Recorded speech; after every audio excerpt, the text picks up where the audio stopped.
Good afternoon, enthusiasts, and today's park review is about Six Flags Over Texas, a Six Flags park located in Arlington, Texas. This park was actually the first ever Six Flags park to exist. It was opened 60 years ago back in 1961, and because of that, this park has a lot of history, and because of that, I'm not going to talk about it because the history is so long it would take forever to discuss. So maybe I'll do a separate video on that, but for now, I'm going to review this park based off my visit in June of 2021. But before we get any farther, please like this video, and if you're brand new around here, please subscribe. It would really help out a lot. But anyways, let's get to this park review. So starting off, we have the park's roller coaster collection, and in my opinion, this park has a really good coaster collection. They have New Texas Giant, the world's first ever RMC conversion, and a fantastic ride, may I add. They also have Titan, which is their Giovanola hyper coaster, and it's kind of weak on the airtime department, but the intensity on this coaster is top notch. I grayed out twice on this ride, and I personally actually kind of like it. So Titan is a solid hyper coaster for me. They also have Shockwave. Now this coaster surprised me. This one had some very forceful loops and had some crazy ejector airtime in the back row. I totally recommend Shockwave. It may look pretty old and outdated, but it is still an awesome ride. You will also find Mr. Freeze Reverse Blast, which is the park's premier launch coaster, and honestly guys, this is one of my favorite launch coasters. It's so intense, and the layout is genius, and it's just super thrilling. I love it. Right next to Mr. Freeze is Batman the Ride, which is the park's B&M invert. And yes, it's a Batman clone, but I still enjoyed it a lot. It's very intense, whippy inversions, and overall a really solid ride. So that's the park's top 5 roller coasters for me. But there's also more roller coasters. There's Runaway Mountain, which is the only premier coaster that isn't a launch coaster, so it's pretty rare, and I love the indoor setting, and it's surprisingly intense in some parts. So those are 6 great roller coasters, but the rest of the coaster collection is kind of meh. Alright, so Joker is their 40 free spin ride, which I've heard from a lot of people that this one was very fun. But it's too bad because this roller coaster was closed the entire day I was there, so I did not ride that, unfortunately. They also have Pandemonium, which is their spinning coaster. It's a cloned ride, and I didn't ride it because I've already been on Spinning Dragons, and the line was super long, so I just didn't ride it. There's also Judge Roy's Scream, which is the park's wooden coaster, and it wasn't that good. It was pretty rough, lots of potholes everywhere, and the airtime was just okay. Now, La Vibora was very unique. It's an Intamin bobsled coaster, and it was kind of fun, but the transitions between the turns were kind of rough, so I didn't really find this one too enjoyable, but it was still pretty fun. And they also have, the Runaway Mine Train, which is one of the first ever aero mine trains in existence, and it was a pretty scenic and beautiful ride. Kind of jerky, but again, it's an aero coaster, you kind of expect that after a while. They also have Mini Mine Train, which is kind of like the name sounds. It's a mini version of a mine train. And that was kind of there for the credit. I got it. Wasn't that special. And finally, the park has a kiddie coaster called Wile E. Coyote's Grand Canyon Blaster, which I didn't ride because I didn't have time and I was probably too big for it, so I skipped that one as well. Alright, so overall, I say that Six Flags Over Texas has a really good selection of roller coasters. Half of them are pretty good rides, but the other half are kind of mediocre, but still, this park overall has a really good coaster collection. Alright, let's talk about flat rides. Now, truth be told, I did not ride any flat rides at this park because I was kind of short on time, but from what I saw, it looked like they had a pretty good collection of flat rides, so I'm going to give a solid thumbs up to the flat rides at Six Flags Over Texas. there is definitely some good stuff there, so be sure to check that out. But other than that, I'm not going to talk about this more because I don't know what to say, so moving on. Alright, so now let's talk about the park's atmosphere and overall vibe. And as much as I give Six Flags crap about having corporate park atmospheres, Six Flags Over Texas was actually pretty darn good in some areas. Specifically, the left side of the park was pretty darn good, and by that I mean it was kind of charming in some areas.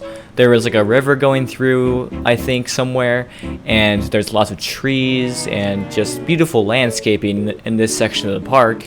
And even though there was some reminders of corporate Six Flags ads everywhere, it was still a very enjoyable area of the park, and honestly, this is my favorite area of the park right here.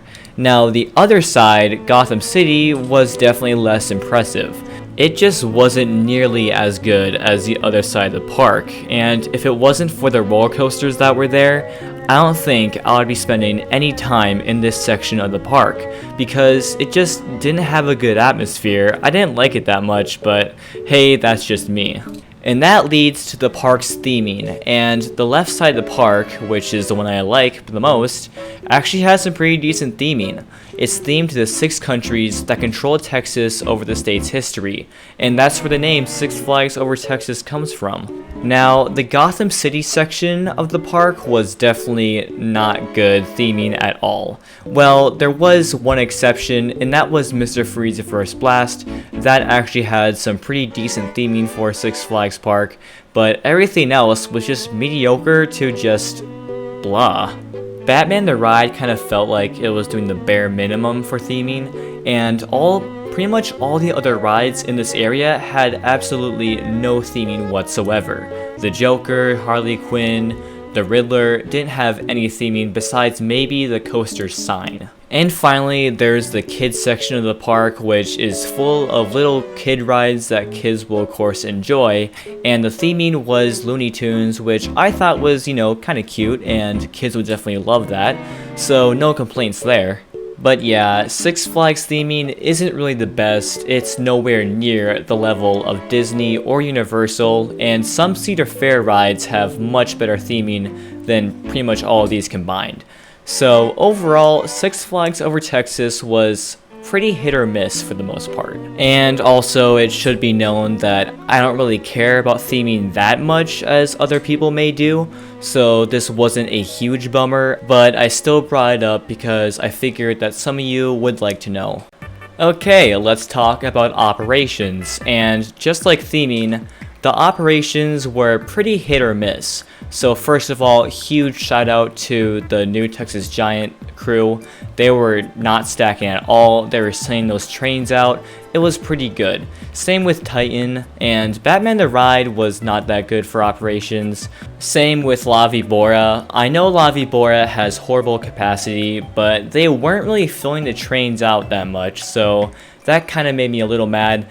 But overall, the operations, for the most part, were definitely passable. And there were some rides closed when I went, but most of them did open back up, except for Joker, which kept breaking down, and a few more rides that never opened, like Texas Sky Screamer.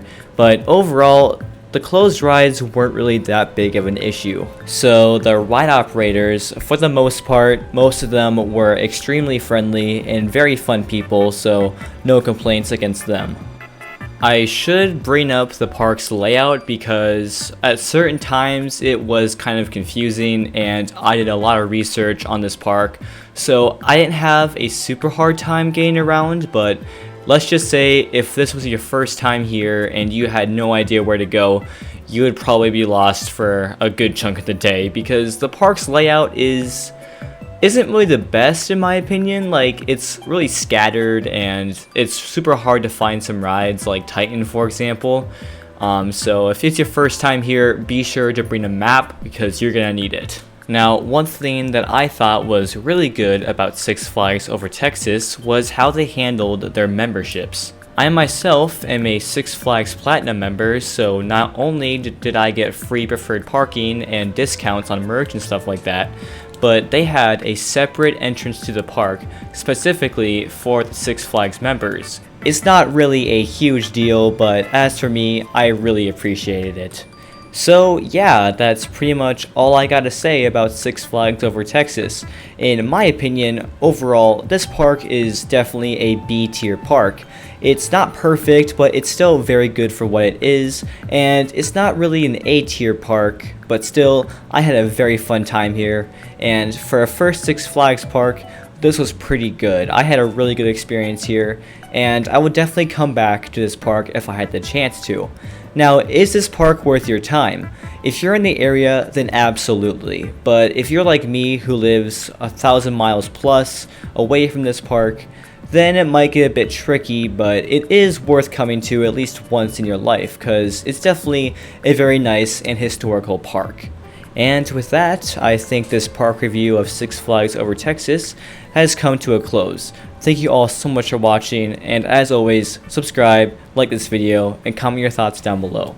See you guys next time.